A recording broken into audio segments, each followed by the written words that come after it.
रियासत का पिशाच और उसके बंद कमरों का रहस्य। राजस्थान के रेगिस्तान के बीचों बीच एक पुरानी रियासत थी जिसका नाम था कुंजगढ़। यह रियासत अब खंडहर में तब्दील हो चुकी थी, लेकिन इसके बारे में कई रहस्यमयी और खौफनाक कहानियां मशहूर थीं। कहा जाता था कि राजमहल के कुछ कमरे सदियों से बंद हैं, जिनमें कोई जीवित नहीं जा सकता। जिन लोगों ने उन कमरों में झांकने की कोशिश की वे या तो गायब हो गए या पागल होकर लौटे। इस रियासत की सबसे डरावनी कथा थी पिशाच राजवीर की। राजवीर इस रियासत का सबसे खूंखार राजकुमार था, जो अपनी जादुई शक्तियों के कारण अमर हो गया था। कहा जाता है कि वह कभी मरता नहीं था, लेकिन एक शाप के कारण उसे महल के अंदर बंद कर दिया गया था। आज भी उसकी आत्मा उन बंद कमरों में भटकती है, अपने मुक्त होने का इंतजार करती है। यह कहानी है 3 जिज्ञासु दोस्तों, आदित्य, राहुल और कावेरी की, जिन्होंने इस रियासत के रहस्य से पर्दा उठाने की कोशिश की, लेकिन जो उन्होंने देखा वह उनकी कल्पना से परे था। आदित्य, राहुल और कावेरी छुट्टियों के दौरान एक साहसिक यात्रा की तलाश में थे। किसी ने उन्हें कुंजगढ़ रियासत का नाम सुझाया, जहां न केवल इतिहास की झलक मिलेगी बल्कि भूत प्रेत और पिशाचों की कहानियां भी सुनने को मिलेंगी। चलो इस बार कुछ रोमांचक किया जाए, आदित्य ने कहा। तीनों दोस्तों ने तय किया कि वे महल का दौरा करेंगे और बंद कमरों का रहस्य जानने की कोशिश करेंगे। रास्ते में उन्हें कई ग्रामीणों ने चेतावनी दी, उन कमरों के पास भी मत जाना, वो पिशाच अभी भी जाग रहा है। लेकिन उनकी जिज्ञासा ने इन चेतावनियों को अनसुना कर दिया। महल के अंदर घुसते ही तीनों ने देखा कि सब कुछ वीरान और सन्नाटे से भरा था। दीवारों पर लगे चित्र अब धूल से ढके हुए थे और चारों ओर मकड़ी के जाल फैले हुए थे। लेकिन सबसे डरावनी चीज थी बंद कमरों का गलियारा, जहां हवा भी ठहर सी जाती थी। एक बूढ़े गाइड ने उन्हें समझाते हुए कहा, इन कमरों में जो बंद है वह सिर्फ शापित नहीं है बल्कि अमर भी है। इसे मुक्त करना विनाश को आमंत्रण देना होगा। राहुल ने हंसते हुए कहा, बंद कमरे से किसी पिशाच के जागने की कहानी सिर्फ लोगों को डराने के लिए है। लेकिन गाइड की आंखों में अजीब सा खौफ था। उसने चेतावनी देते हुए कहा, इन कमरों के दरवाजे खोलने की गलती मत करना। महल में घूमते हुए कावेरी को एक पुरानी लाल रंग की किताब मिली, जिसमें रियासत के राजकुमार राजवीर का जिक्र था। उसने पढ़ा कि राजवीर ने तांत्रिक विद्या में महारत हासिल कर ली थी और उसे अमरता का वरदान प्राप्त था। लेकिन उसकी आत्मा पापों से भर चुकी थी, इसलिए एक संत ने उसे महल के कमरों में कैद कर दिया था। किताब में लिखा था, जो कोई भी इन बंद कमरों के दरवाजे खोलेगा वह न केवल राजवीर की आत्मा को आजाद करेगा बल्कि पिशाच का कोप भी झेलेगा। राहुल ने यह पढ़कर आदित्य से कहा, तो क्या, चलो देखते हैं कि इस कमरे में छिपा क्या है, शायद हमें कोई राज हाथ लग जाए। तीनों दोस्तों ने बंद कमरों के गलियारे में पहुंचकर सबसे बड़े कमरे का दरवाजा खोलने का फैसला किया। दरवाजे पर पुराने ताले और लोहे की जंजीरें लिपटी हुई थी। जैसे ही आदित्य ने ताला तोड़ा, अचानक हवा में अजीब सी ठंडक फैल गई और अंधकार गहराने लगा। दरवाजा खुलते ही अंदर का दृश्य खौफनाक था। एक पुराना ताबूत कमरे के बीचों बीच रखा हुआ था, जिसके चारों ओर तांत्रिक मंत्रों से भरे चित्र लगे थे। ताबूत पर खून से लिखा हुआ था, जो इसे जगाएगा वह खुद मौत को न्योता देगा। राहुल ने हंसते हुए कहा, ताबूत में जरूर कुछ खजाना छिपा होगा। उसने बिना सोचे समझे ताबूत का ढक्कन खोल दिया। ताबूत खुलते ही उसमें से काली छाया निकलकर हवा में फैल गई। कमरे में अचानक राजवीर की आत्मा जाग उठी और उसकी लाल आंखें जलने लगीं। जैसे ही राजवीर की आत्मा ने आकार लिया, महल में अजीब घटनाएं शुरू हो गईं। दीवारें कंपन करने लगीं, दरवाजे खुद ब खुद बंद हो गए और चारों ओर अंधेरा छा गया। राजवीर की आत्मा ने तीनों दोस्तों को घेरते हुए कहा, तुमने मुझे जगाकर बहुत बड़ी गलती की है। अब तुम मेरी दुनिया से कभी बाहर नहीं जा पाओगे। राहुल और कावेरी बुरी तरह डर गए, लेकिन आदित्य ने हिम्मत नहीं खोई। उसने राजवीर से पूछा, तुम्हारी आत्मा को मुक्ति कैसे मिलेगी? राजवीर ने जवाब दिया, मुझे जिस संत ने यहां कैद किया था वही अब मुझे मुक्ति दिला सकता है, लेकिन वह संत अब जीवित नहीं है। आदित्य ने तुरंत किताब की बातों को याद किया। उसने एक मंत्र पढ़ा जो राजवीर की आत्मा को शांति दिला सकता था। जैसे ही आदित्य ने वह मंत्र पूरा किया, राजवीर की काली छाया धीरे धीरे फीकी पड़ने लगी। राजवीर की आत्मा ने मुस्कुराते हुए कहा, तुमने मुझे शांति दिलाई, अब मैं मुक्त हूं। अचानक कमरे का माहौल बदल गया। ठंडक और अंधकार गायब हो गए और महल में सूरज की रोशनी फैल गई। महल की सारी खौफनाक घटनाएं बंद हो चुकी थीं। तीनों दोस्त सुरक्षित बाहर निकल आए। उन्होंने सोचा कि अब यह कहानी खत्म हो गई है, लेकिन जैसे ही वे महल से बाहर निकले, आदित्य ने पीछे मुड़कर देखा। एक परछाई अब भी महल के दरवाजे पर खड़ी मुस्कुरा रही थी। राजवीर की आत्मा, क्या वह सच में मुक्त हुआ था या यह बस एक नई कहानी की शुरुआत थी? क्या पिशाच राजवीर की आत्मा सच में शांति पा चुकी थी, या महल के किसी और बंद कमरे में कोई और राज छुपा हुआ है? जानिए अगले वीडियो में, जहां रियासत के सबसे गहरे रहस्य से पर्दा उठेगा। राजवीर के पिशाच रूप से मुक्ति मिलने के बाद आदित्य, राहुल और कावेरी ने राहत की सांस ली थी, लेकिन कुंजगढ़ रियासत का महल अब भी उन्हें रहस्य से भरा महसूस हो रहा था। आदित्य के मन में एक बात घर कर गई थी। महल के कुछ हिस्से अब भी अनछुए और बंद थे, और ऐसा लग रहा था जैसे पिशाच की आत्मा से भी बड़ा कोई भयानक राजा वहां छुपा हुआ था। राजवीर की आत्मा के बारे में सब कुछ जानने के बावजूद कुछ सवाल अभी भी अनुत्तरित थे। राजवीर को कैद करने वाला संत कौन था? और सबसे बड़ा सवाल, क्या महल के बाकी बंद कमरों में कुछ और खौफनाक शक्तियां सोई पड़ी हैं? यह कहानी है उन 3 दोस्तों की जो अब एक और भी गहरे रहस्य को उजागर करने के सफर पर निकलते हैं। रियासत के तहखाने में छिपे उस खौफनाक शाप को जिसने सदियों से न जाने कितनी आत्माओं को निगल लिया है। राजवीर के ताबूत को बंद करने के बाद आदित्य को एक रात सपना आया। उसने एक अजनबी संत को देखा जो उसे चेतावनी दे रहा था। राजवीर तो केवल एक मोहरा था, असली बुराई अभी भी जागने का इंतजार कर रही है। अगर उसे रोकना है तो तहखाने के दरवाजे से दूर रहना, वहां वह बंद है जो पूरी रियासत को तबाह कर देगा। अगली सुबह जब आदित्य ने सपना राहुल और कावेरी को बताया तो उन्होंने इसे केवल थकान का असर समझा, लेकिन आदित्य के मन में एक अनजान आकर्षण पैदा हो चुका था।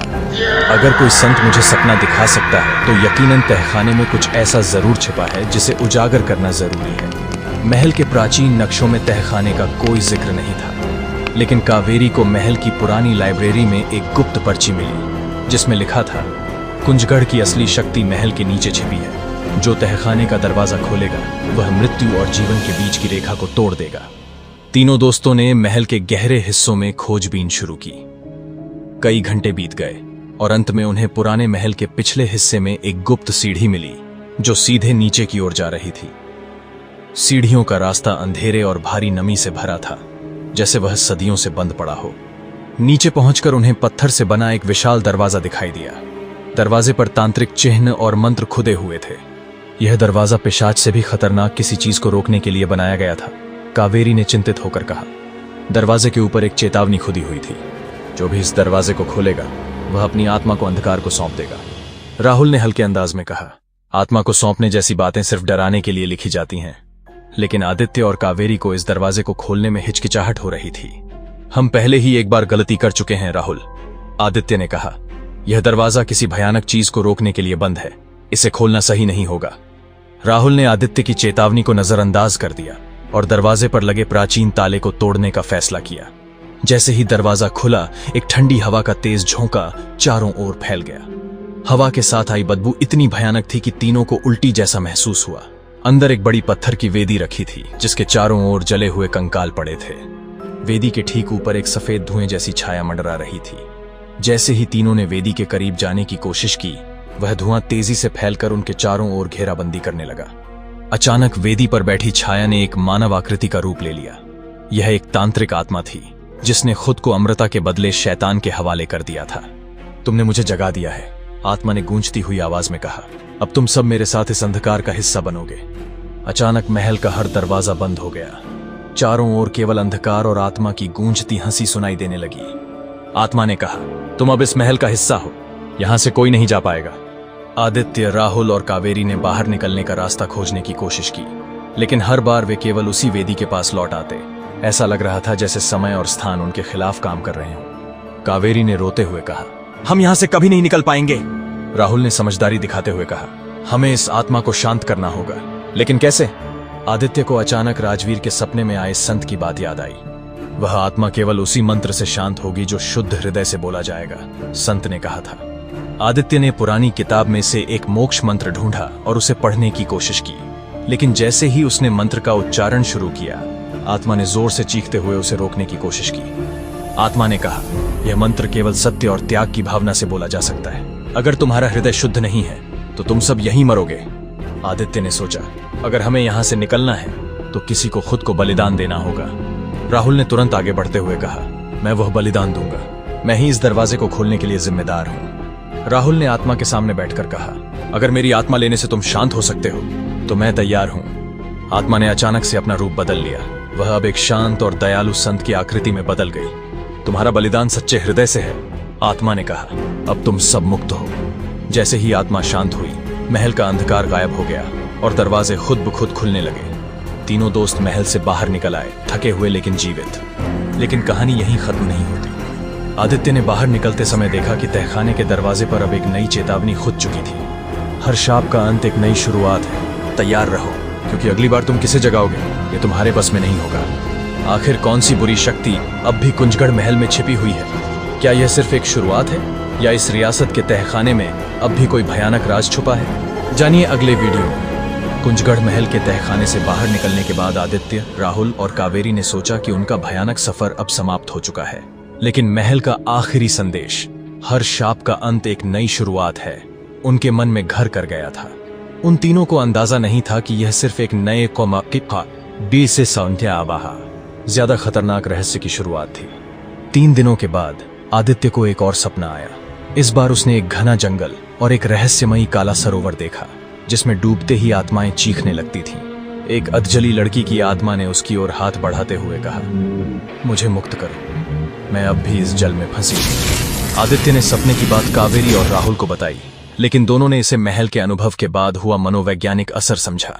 मगर आदित्य का मन इस रहस्य की ओर खिंचने लगा।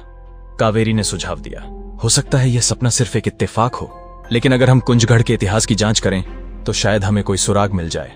और यहीं से शुरू होती है काले सरोवर की खौफनाक और रहस्यमयी कहानी, जिसमें अतीत की आत्माएं उन तीनों को घेरने वाली थीं। कावेरी ने पुरानी किताबों और स्थानीय दंतकथाओं में काले सरोवर का उल्लेख ढूंढना शुरू किया। कुछ पुराने दस्तावेजों में लिखा था, कुंजगढ़ से 3 मील दूर स्थित है एक काला सरोवर, जिसे मृत आत्माओं का तालाब कहा जाता है। प्राचीन काल में इस सरोवर का पानी जीवनदायिनी शक्ति माना जाता था, लेकिन एक शाप के कारण यह आत्माओं का कैद खाना बन गया। कहते हैं कि जो भी इस सरोवर में डूबता है उसकी आत्मा कभी मुक्त नहीं होती। कावेरी ने और भी खतरनाक बातें खोजी। रियासत के राजकुमारों ने इस तालाब का इस्तेमाल बलिदान और तांत्रिक अनुष्ठानों के लिए किया था। कई निर्दोषों की आत्माएं अब भी इस पानी में भटकती हैं और उनका प्रतिशोध इतना प्रबल है कि रात में तालाब के पास जाने वाला कोई भी व्यक्ति जीवित वापस नहीं आता। आदित्य ने यह सुनते ही कहा, यह वही जगह है जो मैंने सपने में देखी थी। इसका मतलब यह सपना कोई भ्रम नहीं है, कोई आत्मा हमें पुकार रही है। राहुल ने संदेह जताया, हमने महल के तहखाने में एक पिशाच से तो निपट लिया, लेकिन क्या अब हमें किसी और भूतिया झमेले में पड़ना चाहिए? लेकिन आदित्य को यकीन था कि उनके सामने कुछ बड़ा और खतरनाक राज छिपा है और वह इसे उजागर किए बिना नहीं रह सकता था। अगली रात तीनों दोस्तों ने तय किया कि वे काले सरोवर के पास जाकर उस रहस्य का सामना करेंगे। रास्ता सुनसान जंगलों और पत्थरों से भरे रास्तों से होकर गुजरता था। जैसे जैसे वे सरोवर के करीब पहुंचने लगे, अजीबोगरीब घटनाएं होने लगीं। राहुल को लगा कि किसी ने उसका हाथ पकड़ा, लेकिन मुड़ने पर कोई नहीं था। कावेरी को पेड़ों के बीच से फुसफुसाहटें सुनाई देने लगी, जैसे कोई उसका नाम ले रहा हो। यह जगह सही नहीं लग रही, कावेरी ने कहा, हमें वापस चलना चाहिए। लेकिन आदित्य ने उन्हें आगे बढ़ने के लिए मनाया। जैसे ही वे सरोवर के पास पहुंचे, पानी के भीतर से किसी के रोने की आवाज सुनाई देने लगी। सरोवर की सतह पर अचानक लाल धब्बे उभर आए, जैसे पानी में खून घुल रहा हो। जैसे ही तीनों ने सरोवर की सीमा के भीतर कदम रखा, हवा अचानक से ठंडी हो गई और पेड़ धीरे धीरे सरसराने लगे, मानो जीवित हों। अचानक पानी से अधजली आत्माएं निकलने लगी। उनकी आंखें लाल थीं और वे तीनों दोस्तों की ओर झपट पड़ी। हमें मुक्त करो, वे चीख रही थीं। आदित्य ने साहस दिखाते हुए कहा, हम तुम्हारी मदद करेंगे, बस हमें बताओ कि हमें क्या करना होगा। एक आत्मा, जो शायद किसी लड़की की थी, सामने आई और बोली, हम यहाँ सदियों से फंसे हैं, हमारी मुक्ति का मार्ग तभी खुलेगा जब तुम्हारे भीतर भय और लालच नहीं रहेगा। आत्माओं ने खुलासा किया कि यह सरोवर एक तांत्रिक बलिदान के कारण शापित हो गया था। राजकुमारों ने अपनी अमरता के लिए निर्दोष लोगों की हत्या की थी और उनकी आत्माएं अब इस सरोवर में कैद थीं। हमारी मुक्ति का केवल एक ही तरीका है, आत्माओं ने कहा, तुम्हें इस सरोवर के सबसे गहरे हिस्से में जाकर एक प्राचीन ताबीज लाना होगा, जो हमारी आत्माओं को बांध कर रखता है। कावेरी ने कहा, यह आत्मघाती मिशन है, अगर हम सरोवर में कूदे तो हमारी आत्माएं भी यहीं फंस जाएंगी। लेकिन आदित्य ने दृढ़ता से कहा, अगर हम इसे नहीं करेंगे तो ये आत्माएं हमेशा के लिए भटकती रहेंगी और हम कभी चैन से नहीं जी पाएंगे। आदित्य ने ताबीज लाने के लिए पानी में छलांग लगाने का फैसला किया। राहुल और कावेरी ने उसे रोका, लेकिन वह नहीं माना। जैसे ही आदित्य पानी में उतरा, उसने महसूस किया कि वह किसी और ही दुनिया में प्रवेश कर रहा है, एक ऐसी दुनिया जहां केवल अंधकार और पीड़ा थी। पानी के भीतर से कई भूतिया हाथ उसे पकड़ने लगे लेकिन आदित्य ने हार नहीं मानी। आखिरकार उसने सरहद के सबसे गहरे हिस्से में एक चमकता हुआ ताबीज देखा। जैसे ही उसने ताबीज को छुआ, एक भारी तूफान उठ खड़ा हुआ और पानी की सतह पर खून के बुलबुले फूटने लगे। आदित्य ने किसी तरह ताबीज को बाहर लाने में सफलता पाई। जैसे ही ताबीज बाहर आया, सभी आत्माएं धीरे धीरे हवा में घुलने लगीं और उनके चेहरे पर सुकून दिखाई देने लगा। अंतिम आत्मा ने आदित्य की ओर देखते हुए कहा, तुमने हमें मुक्ति दी है, लेकिन याद रखना, हर मुक्ति एक नई चुनौती लेकर आती है। पानी का रंग वापस साफ हो गया और सरोवर के आसपास का माहौल शांत और पवित्र लगने लगा। राहुल ने हंसते हुए कहा, तो क्या अब हम वास्तव में इस खौफनाक यात्रा का अंत कर चुके हैं? लेकिन कावेरी ने धीरे से कहा, हर अंत एक नई शुरुआत है और मुझे नहीं लगता कि यह सफर यहीं खत्म होगा। जैसे ही वे वापस मुड़े, आदित्य ने देखा कि सरोवर के किनारे एक छोटा बच्चा खड़ा था जो उनकी ओर घूर रहा था। बच्चे की आंखें पूरी तरह काली थीं और उसके चेहरे पर एक भयानक मुस्कान थी। क्या सरोवर का शापित रहस्य वास्तव में खत्म हो चुका है, या कोई और अंधेरा राज अब भी इन तीन दोस्तों का इंतजार कर रहा है? सरोवर के किनारे खड़ा बच्चा एक अजीब सी मुस्कान के साथ आदित्य, कावेरी और राहुल को घूर रहा था। उसके चेहरे पर कोई मासूमियत नहीं बल्कि एक ठंडा और खौफनाक भाव था। उसकी काली आंखें किसी गहरे रहस्य को छुपा रही थीं। आदित्य को तुरंत आभास हुआ कि यह बच्चा साधारण इंसान नहीं हो सकता। राहुल ने फुसफुसाकर कहा, तुम लोग भी यह देख रहे हो या मैं कोई भ्रम देख रहा हूं? कावेरी ने ठंडे पसीने से तर होते हुए कहा, वो बच्चा वो इंसान नहीं है। बच्चा बिना कुछ कहे उनकी ओर बढ़ा और काले सरोवर की सतह के ठीक किनारे पर खड़ा हो गया। उसकी आंखें सीधे आदित्य से टकरा रही थीं और फिर उसने धीरे से कहा, तुमने जिन आत्माओं को मुक्त किया वे सब निर्दोष नहीं थीं। आदित्य और उसके दोस्तों के चेहरे पर हैरानी की लहर दौड़ गई। मतलब? आदित्य ने हिचकते हुए पूछा।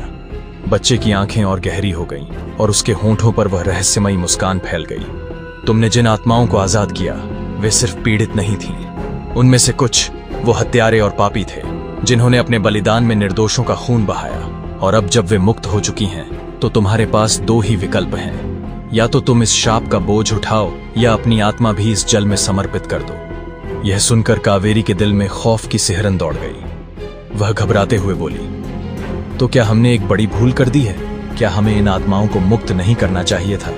राहुल गुस्से में बोला, हमने तो सिर्फ उनकी मदद की थी। अगर वे ही दोषी थे तो इसमें हमारी क्या गलती? बच्चे ने धीरे से सिर हिलाते हुए कहा, गलती या पुण्य की अब कोई बात नहीं। अब तुम सिर्फ एक रास्ता चुन सकते हो, सरदार आत्माओं को फिर से बांधो या खुद शाप का हिस्सा बन जाओ। तभी सरोवर की सतह फिर से हलचल में आ गई। पानी काले धुएं की तरह ऊपर उठने लगा और उसमें से भूतिया परछाइयां प्रकट होने लगी। वे आत्माएं जो अब मुक्त थीं, उन आत्माओं के चेहरे पहले करुणा से भरे थे, लेकिन अब वे दुष्ट और बदले की आग से जलती हुई नजर आ रही थीं। राहुल ने चिल्लाते हुए कहा, हम यहां से भागते हैं और कुछ नहीं कर सकते। लेकिन आदित्य जानता था कि भागना अब कोई विकल्प नहीं था। अगर वे यहां से गए तो यह अंधकार हमेशा उनके पीछे रहेगा। कावेरी ने हताश होकर कहा, आखिर हमें क्या करना होगा? यह अंत कब होगा? तभी बच्चे ने कहा, अंत तुम्हारे लिए तभी आएगा जब तुम उन आत्माओं के असली कर्ता धर्ता को खत्म करोगे। वह आत्मा अब भी इसी पानी में सोई हुई है, उसे जागने मत दो, वरना यह शाप कभी खत्म नहीं होगा। आदित्य के सामने अब एक कठिन विकल्प था। अगर वह इस आत्मा को जगाने का प्रयास करता तो उसकी अपनी आत्मा हमेशा के लिए अंधकार में फंस सकती थी, लेकिन अगर उन्होंने कुछ नहीं किया तो यह शाप उन सभी की जिंदगी को बर्बाद कर देगा। मुझे सरोवर में दोबारा जाना होगा, आदित्य ने ठान लिया। कावेरी ने उसे रोकने की कोशिश की, यह आत्मघाती है, तुम बच नहीं पाओगे। लेकिन आदित्य ने मुस्कुराते हुए कहा, अगर हम इस लड़ाई से पीछे हट गए तो यह अंधेरा हमेशा हमारे साथ रहेगा। आदित्य ने गहरी सांस ली और सरोवर के बर्फीले पानी में छलांग लगा दी। जैसे ही उसने पानी के भीतर प्रवेश किया, उसे महसूस हुआ कि इस बार पानी का अंधकार पहले से कहीं ज्यादा गहरा और ठंडा था। परछाइयां उसके चारों ओर मंडराने लगीं, उसे घसीटने और रोकने का प्रयास करने लगी। लेकिन आदित्य ने हार नहीं मानी। उसने पानी की गहराइयों में उतरते हुए देखा कि नीचे की सतह पर एक प्राचीन पत्थर का कास्केट पड़ा हुआ था। उसी के भीतर वह मुख्य आत्मा कैद थी, जिसे अब तक कोई जगह नहीं पाया था।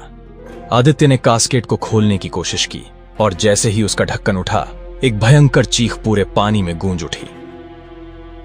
यह वह आत्मा था आत्मा थी जिसने सारे बलिदानों की नींव रखी थी। वह आत्मा अब जाग चुकी थी। लेकिन जैसे ही आदित्य ने अपने दिल की सारी निस्वार्थता और करुणा के साथ उससे कहा, हम अब और कोई पीड़ा नहीं चाहते, तुम्हें मुक्त होना होगा ताकि यह शाप हमेशा के लिए खत्म हो सके। एक चमत्कार हुआ। वह आत्मा जो अब तक क्रोध और प्रतिशोध से भरी हुई थी, धीरे धीरे शांत होने लगी। उसके चेहरे पर पहली बार शांति का भाव उभरा। उसने आदित्य की ओर देखा और कहा, तुमने जो साहस दिखाया है वह इस अंधकार से भी बड़ा है। अब यह शाप हमेशा के लिए समाप्त हो गया है। जैसे ही आत्मा ने यह कहा, पूरा सरोवर चमकते सफेद प्रकाश में बदल गया। पानी का रंग फिर से निर्मल और पवित्र हो गया। आसपास की सारी परछाइयां हवा में घुलने लगीं और जंगल में शांति का एहसास फैल गया। आदित्य ने किसी तरह पानी से बाहर निकलकर अपने दोस्तों के साथ राहत की सांस ली। कावेरी ने कहा, क्या यह सचमुच खत्म हो गया? आदित्य ने थके हुए लेकिन संतुष्ट मन से कहा, हाँ, अब यह सब खत्म हो गया। राहुल ने मजाक करते हुए कहा, अब हमें किसी और रहस्य में नहीं फंसना चाहिए। लेकिन जैसे ही वे वापस लौटने लगे, आदित्य ने महसूस किया कि उसके हाथ में वह प्राचीन ताबीज अब भी था। तभी हवा में एक धीमी फुसफुसाहट गूंजी।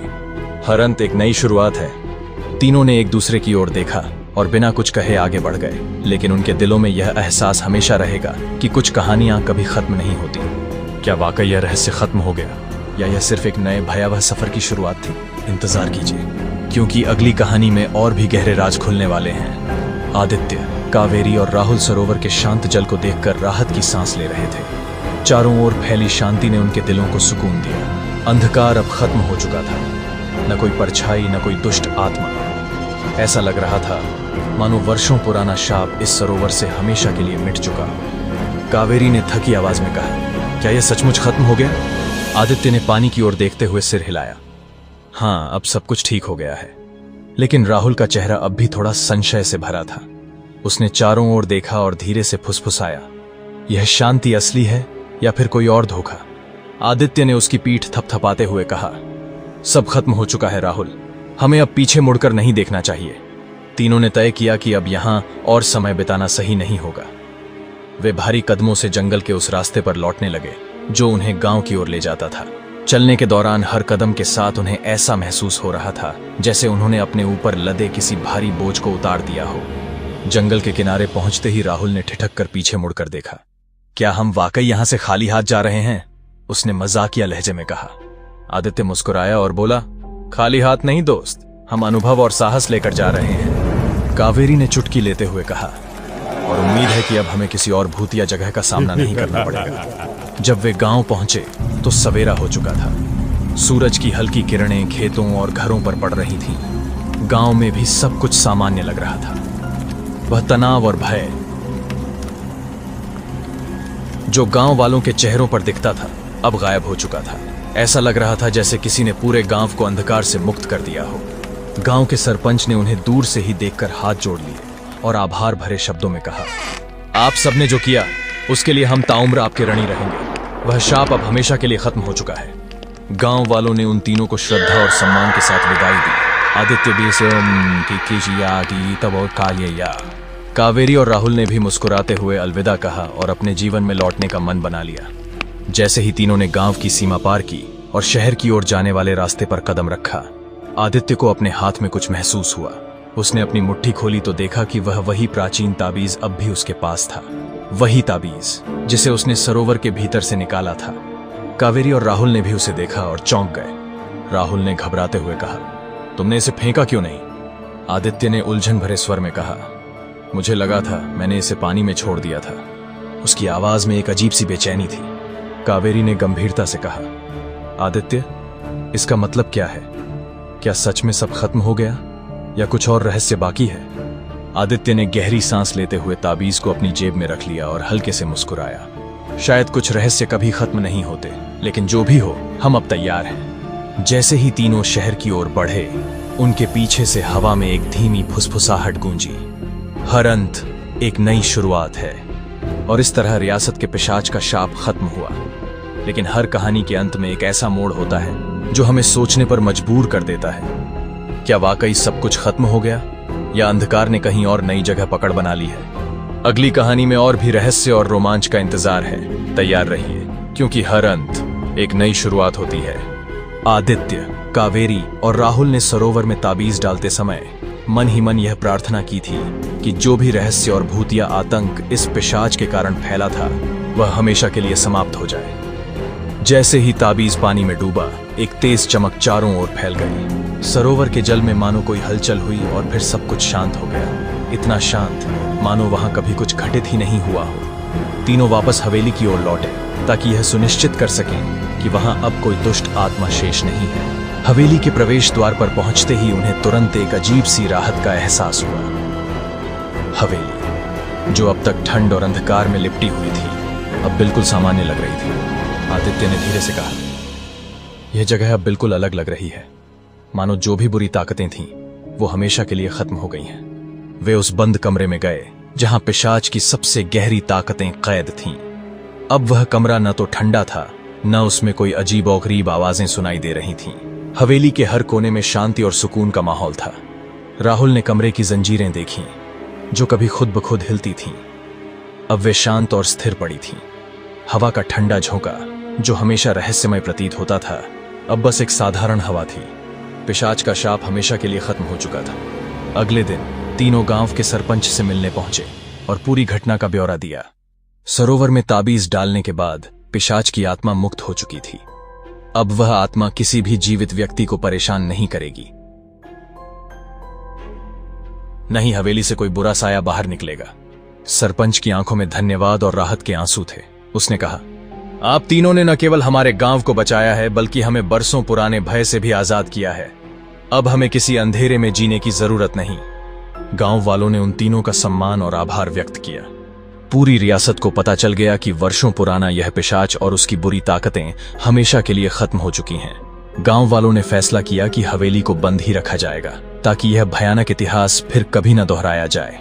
कावेरी, आदित्य और राहुल ने आपस में उन सवालों के बारे में बात की जो उन्हें रह रहकर परेशान कर रहे थे। कावेरी ने पूछा, क्या तुम्हें लगता है कि वह पिशाच वाकई मुक्त हो गया? राहुल ने गंभीर स्वर में कहा, सरोवर में ताबीज फेंकने के बाद जो शांति हमने महसूस की, वह झूठी नहीं हो सकती। मैं पूरी तरह यकीन के साथ कह सकता हूं कि अब कोई रहस्य बाकी नहीं है। आदित्य ने भी मुस्कुराते हुए सहमति जताई और कहा, हमने इस कहानी का हर सिरा खोल दिया है। अब कोई डर, कोई शाप और कोई रहस्य नहीं बचा है। तीनों ने इस घटना को हमेशा के लिए अपने जीवन में बीते हुए एक अध्याय के रूप में दर्ज कर लिया। यह न केवल एक भयावह कहानी का अंत था, बल्कि उनके जीवन का भी एक कठिन अध्याय समाप्त हुआ। गांव में अब लोग चैन की नींद सोने लगे। हवेली की तरफ अब कोई जाने की जरूरत महसूस नहीं करता था और सरोवर की शांति यह सुनिश्चित करती थी कि पिशाच का नाम अब केवल कहानियों में ही बचा रहेगा। कई साल बीत गए। आदित्य, कावेरी और राहुल ने इस घटना के बाद कभी पीछे मुड़कर नहीं देखा। उनके जीवन सामान्य और खुशहाल हो गए। रियासत में भी अब सब कुछ शांत था। रियासत का पिशाच और उसकी बंद कमरों का रहस्य अब केवल कहानियों का हिस्सा बन चुके थे। एक ऐसा हिस्सा ऐसा जिसे लोग अब डर के नहीं, बल्कि साहस और उम्मीद की कहानी के रूप में सुनाते थे। इस कहानी के साथ हर डर, हर रहस्य और हर पिशाच का अंत हो चुका है। अब कोई नई शुरुआत नहीं होगी। यह एक पूर्ण और अंतिम अंत है। एक ऐसा अंतम मिठा जो न केवल आत्माओं को शांति देता है, बल्कि उन जिंदगियों को भी जिन्होंने इस यात्रा में साहस का परिचय दिया।